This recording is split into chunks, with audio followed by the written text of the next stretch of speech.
जय हिंद दोस्तों। आज हम लोग काल के आधार पर क्रिया के भेद पढ़ेंगे। आज हम लोग काल के आधार पर क्रिया के भेद पढ़ेंगे। आज ये हम लोगों का 12वां क्लास है, 12वां दिन है हिंदी का। अभी हम लोग क्या पढ़ रहे हैं? क्रिया पढ़ रहे हैं। हम लोग क्या पढ़ रहे हैं? क्रिया पढ़ रहे हैं। क्रिया को हम लोगों ने कितने भागों में बांटा था? 3 भागों में बांटा था, वर्गीकरण किया था। कर्म के आधार पर, कर्म के आधार पर क्रिया के भाग किया था। दूसरा क्या था? प्रयोग, रचना, बनावट के आधार पर। और तीसरा क्या किया था? काल के आधार पर। आधार पर क्रिया के भेद, ठीक है ना। तो हम लोग कर्म के आधार पर पढ़ चुके हैं, ठीक है ना। कर्म के आधार पर क्रिया के कितने भेद होते हैं? कोई बताएगा? 2, ठीक है ना। अकर्मक क्रिया, सकर्मक क्रिया, ठीक है ना। उसके बाद प्रयोग और रचना, बनावट के आधार पर क्रिया के कितने भेद बताए थे?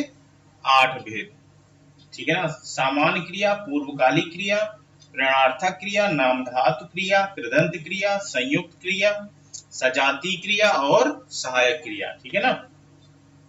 आज हम लोग पढ़ेंगे काल के आधार पर क्रिया के भेद, ठीक है ना। काल के आधार पर कितने क्रिया के भेद होते हैं?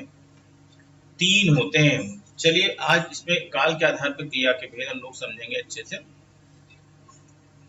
काल के आधार पर क्रिया के 3 भेद होते हैं। कितने भेद होते हैं? 3 भेद होते हैं। कौन कौन से होते हैं? भूतकालिक क्रिया,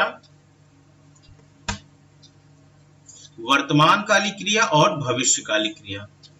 ये 3 क्रियाएं हैं जो काल के आधार पर होती हैं, ठीक है। अब हम लोग एक एक करके समझेंगे पूरा। भूतकालिक क्रिया, क्रिया के जिस रूप के द्वारा, देखिए बहुत अच्छे से समझिएगा और बहुत अच्छे से समझ में आएगा सब कुछ। क्रिया के जिस रूप के द्वारा बीते हुए समय में, अर्थात भूतकाल में किसी कार्य के होने का बोध हो। भूतकाल मतलब बीत गए समय, जो पिछले बीते हुए समय में किसी कार्य के होने का बोध को दर्शाता है, वो भूतकालिक क्रिया कहलाती है, ठीक है ना। जैसे अजय ने खाना खाया, अजय ने खाना खाया, इसका क्या मतलब हुआ कि अजय ने खाना खा लिया, उसने काम को फिनिश कर दिया। ये बीते हुए समय की बात कह रहे हैं। सीमा ने पुस्तक पढ़ी थी, ठीक है ना, ये बीत चुका है समय, पुस्तक उन्होंने पढ़ लिया, ठीक ना। विजय विद्यालय गया होगा, अनु ननिहाल पहुंच चुकी होगी। ये सेंटेंस क्या है? सब ये सब बीते हुए समय के सेंटेंस हैं और इसी को कहते हैं भूतकालिक क्रिया, ठीक है ना। और अभी यहाँ अच्छा ये कुछ नोट्स मैं लेके आया हूँ, नोट, इनसे हम लोग समझेंगे। कृष्ण ने बांसुरी बजाई, कृष्ण ने बांसुरी बजाई, तो इसमें क्या होता है? सामान्य भूतकालिक क्रिया, कृष्ण ने बांसुरी बजाई। अब कृष्ण ने बांसुरी बजाई थी, जहां पर ये थी लग गई, ठीक है। कृष्ण ने बांसुरी बजाई थी, इसका मतलब क्या हुआ कि काम पूरा हो चुका है, ठीक है ना, पूर्ण हो चुका है कार्य। तो यहाँ पर क्या हो जाएगा? भूतकालिक क्रिया, पूर्ण भूतकालिक क्रिया, मतलब भूतकाल में कार्य पूर्ण हो चुका है, पूरा हो चुका है, ठीक है ना। तीसरे में क्या? कृष्ण ने बांसुरी बजाई है, ठीक है ना, कृष्ण ने बांसुरी बजाई है, आसन्न भूतकाल यहाँ पर होगा। क्या होगा? यहाँ पर आसन्न भूतकाल होता है, ठीक है ना। कृष्ण बांसुरी बजा रहा था, ये अपूर्ण भूतकाल, मतलब अभी बजा रहा था, अभी पूरा काम नहीं हुआ है।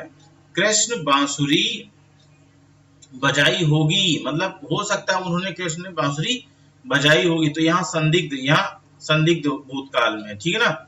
यदि कृष्ण बांसुरी बजाता तो राधा नाचती, मतलब यहाँ पर शर्त है, तो यहाँ पर हेतु हेतु मत भूतकालिक क्रिया होती है।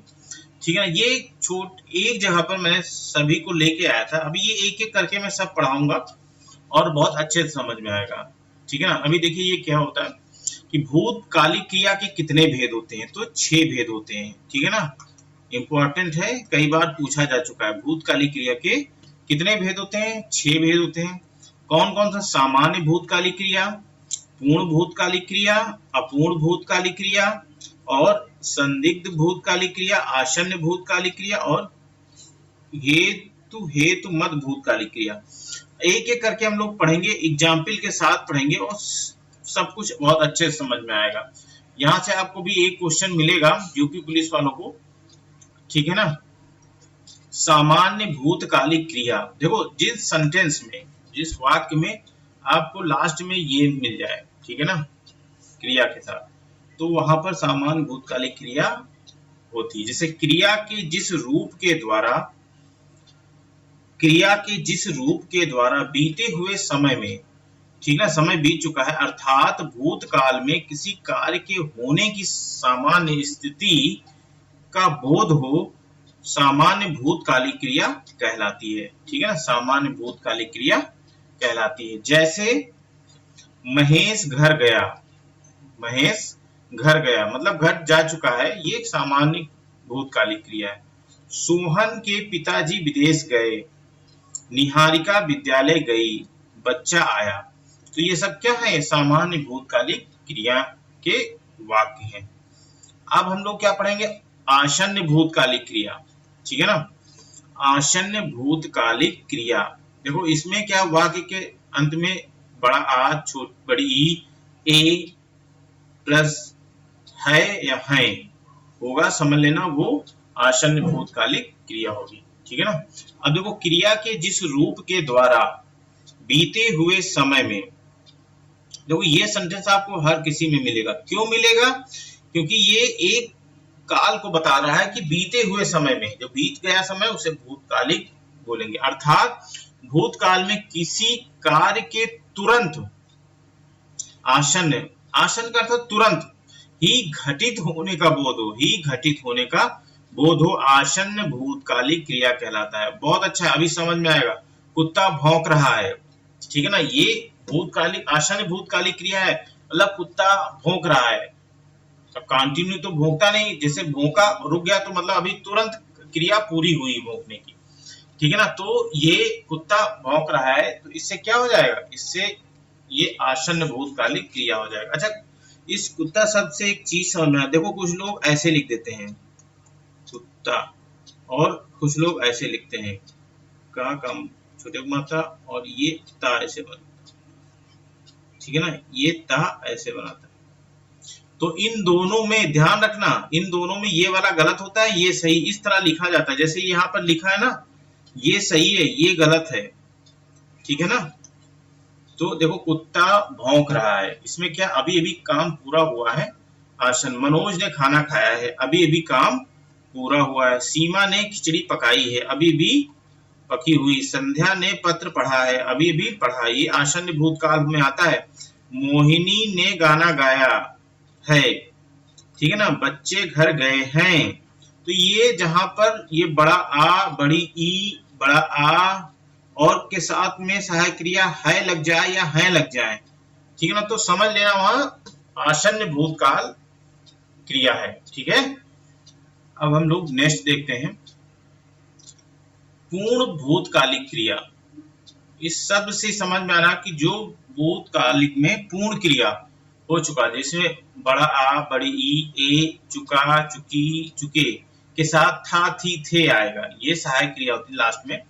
क्रिया के जिस रूप के द्वारा बीते हुए समय में, अर्थात भूतकाल में बहुत पहले ही किसी कार्य के पूर्ण होने का बोध हो, पूर्णकालिक क्रिया कहलाती है। ठीक है ना, इनका ये क्या बता रहे हैं कि कोई भी काम जो है ना वो बहुत पहले ही पूर्ण हो चुका हो, तो उसे हम लोग क्या कहेंगे? पूर्ण भूतकालिक क्रिया बोलेंगे। ठीक है ना, देखो अमित खाना खा चुका था, मतलब ये खाना क्रिया है, खाना के साथ चुका लग गया, चुका था, ठीक है ना। तो ये इससे क्या पता चल रहा कि अमित ने खाना खा चुका था, तो मतलब बहुत पहले ही उसने ये कार्य पूर्ण कर चुका, खाना खाने का काम पूर्ण कर चुका है। ठीक है ना। दूसरा क्या, राकेश विदेश गया था, बड़ा अलग गया, और ये था मतलब जा चुका है, वो उसका ये काम पूरा हो चुका, वो विदेश जा चुका बहुत पहले।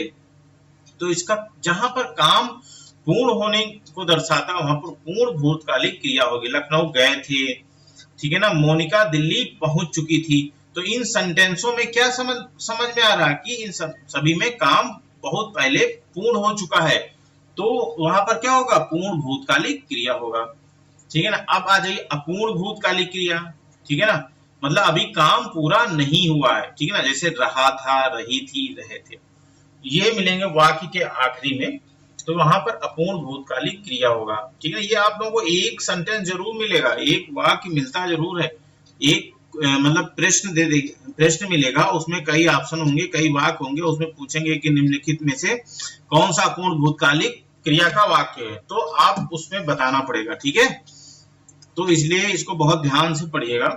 क्रिया के जिस रूप के द्वारा, क्रिया के जिस रूप के द्वारा बीते हुए समय में अर्थात भूतकाल में किसी कार्य के अपूर्ण होने का बोध हो। ठीक है ना, बात हो रही भूतकाल की और उसमें किसी कार्य के अपूर्ण होने की बात हो रही, अपूर्ण भूतकालिक क्रिया कहलाती है। ठीक है ना, देखो एग्जांपल समझते हैं। ठीक है, कुत्ता भौंक रहा था, मतलब कुत्ता भौंक रहा था, ना वो भौंक चुका है और ना तो भौंकने वाला, तो इसलिए कुत्ता भौंक रहा, मतलब अभी काम पूरा नहीं हुआ, लगातार भौंक रहा है। मैं लखनऊ जा रहा था, ठीक है ना, जा रहा था, रहे थे, रही थी, जहां पर ये सारे शब्द आएंगे, वे क्रिकेट खेल रहे थे, मतलब अभी क्रिकेट खेल रहे हैं, ना तो खेल चुके हैं और ना तो आगे खेलेंगे, इसलिए अभी कंटिन्यू खेल रहे हैं। ठीक है ना, सीमा दिल्ली जा रही है। ठीक है ना, तो ये अपूर्ण भूतकालिक, मतलब काम हो रहा, अभी काम पूरा नहीं हुआ है। तो ये दो शब्द लिखे हैं, संदिग्ध, संभाव्य। ऐसा हुआ होगा भूतकाल के लिए होता है, और संभाव्य कहाँ प्रयोग होगा, भविष्य के लिए। ठीक है ना, संभाव्य कहाँ प्रयोग होगा, भविष्य के लिए प्रयोग होगा। ठीक है ना। नंबर 2, संदिग्ध भूतकालिक क्रिया। संदिग्ध भूतकालिक क्रिया में क्या होगा, बड़ा आ बड़ी ई ए के साथ में होगा, होगी, होंगे प्रयोग होता है। जिस जिस क्रिया के जिस रूप के द्वारा बीते हुए समय में अर्थात भूतकाल में किसी कार्य के होने में संदिग्धता, ठीक है ना, का बोध हो, वहां संदिग्ध भूतकालिक क्रिया कहलाती है। ये बिल्कुल सिंपल सा है। ठीक है ना, इसमें मतलब अभी ऐसे सेंटेंस को आप पढ़ेंगे तुरंत। श्याम स्कूल गया होगा, मतलब कंफर्म नहीं है कि वो गया है कि नहीं गया है, श्याम स्कूल गया होगा, मतलब यहाँ पर संदिग्धता बनी हुई है। राकेश ने पत्र लिखा होगा, मतलब पता नहीं लिखा है कि नहीं लिखा है, लेकिन बता रहे हैं कि राकेश ने पत्र लिखा होगा, यहाँ संदिग्धता बनी हुई है। वे विदेश गए होंगे, ठीक है ना, अब यहाँ पे पक्का तो है नहीं वो गए हैं कि नहीं गए हैं, तो यहाँ पर संदिग्धता बनी हुई। बच्चे गृह कार्य कर लिए होंगे, मतलब पता नहीं बच्चों ने अपना होमवर्क पूरा किया कि नहीं किया। इस वाक्य से क्या लगता है, संदिग्धता लगती है। ठीक है, पिताजी बाजार से घर आ गए होंगे, मतलब अभी पता नहीं आए हैं कि नहीं आए, लेकिन यहाँ पर होंगे शब्द आ गया, तो क्या हो जाएगा, संदिग्धता। राकेश स्कूल जाने की तैयारी कर चुका होगा, ठीक है ना, बड़ा आ प्लस होगा, मतलब संदिग्धता। मोहन खाना खा चुका होगा, ये भी सब। तो इन वाक्यों से क्या लगता है कि ये सारे वाक्य जो हैं संदिग्ध भूतकाल के हैं। ठीक है ना, अब भूतकाल क्रिया के हैं। ठीक है, अब लास्ट वाला जो है पढ़ते हैं, हेतु हेतु मत भूतकालिक क्रिया। ठीक है ना, हेतु हेतु मत भूतकालिक क्रिया। क्रिया के जिस रूप के द्वारा, क्रिया के जिस रूप के द्वारा बीते हुए समय में अर्थात भूतकाल में एक कार्य दूसरे कार्य पर आश्रित हो, हेतु हेतु मत भूतकालिक क्रिया कहलाते हैं। बहुत देखो, अगर आपसे पूछा जाएगा तो इसी से पूछा जाता है, क्वेश्चन आपको इसी से मिलेगा। इसको कई बार पढ़ लेना, ज्यादा से ज्यादा एग्जाम्पल पढ़ लेना, जितने मैं लाया हूं उनसे तो मैं समझा दे रहा हूँ, किताब में भी अच्छे से पढ़ लेना। यहाँ पर आपको नंबर, ये नंबर देके जाएगा आपको। ठीक है, जहां दोबारा पढ़ते हैं। क्रिया के जिस रूप के द्वारा बीते हुए समय में अर्थात भूतकाल में एक कार्य दूसरे कार्य पर आश्रित होता है। मतलब बात हम भूतकाल की कर रहे हैं और उसमें भी एक कार्य दूसरे कार्य पर निर्भर रहता है, आश्रित होता है। हेतु हेतु मत भूतकालिक क्रिया कहलाती है। जैसे यदि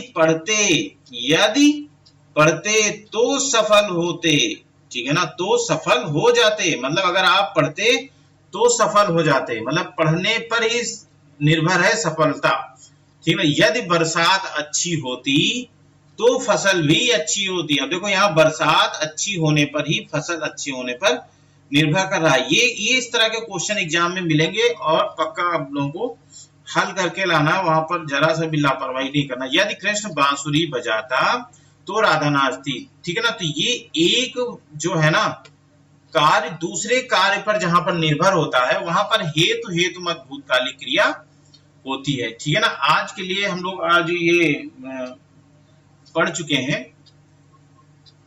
काल के आधार पर क्रिया के भेद, ठीक है ना। अब हम लोग क्या पढ़ेंगे, नेक्स्ट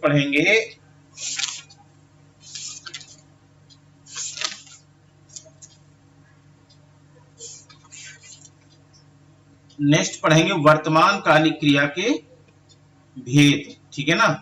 वर्तमान, ये भूतकाल क्रिया के हम लोग पढ़ चुके हैं, 3 होते हैं ना, तो पहला तो भूतकाल, फिर वर्तमान, फिर भविष्य। तो अभी हम नेक्स्ट क्लास में हम लोग क्या पढ़ेंगे, वर्तमान कालिक क्रिया, ठीक है ना। वर्तमान कालिक क्रिया पढ़ेंगे, इनके भेदों के बारे में पढ़ेंगे, बहुत अच्छे से पढ़ेंगे। इनके भेद कितने होते हैं, इनके 5 भेद होते हैं, ठीक है ना। तो अभी के लिए इतना ही रखते हैं। धन्यवाद दोस्तों, जय हिंद। मिलते हैं नेक्स्ट क्लास में। लाइक करिए, सब्सक्राइब करिए और शेयर करिए।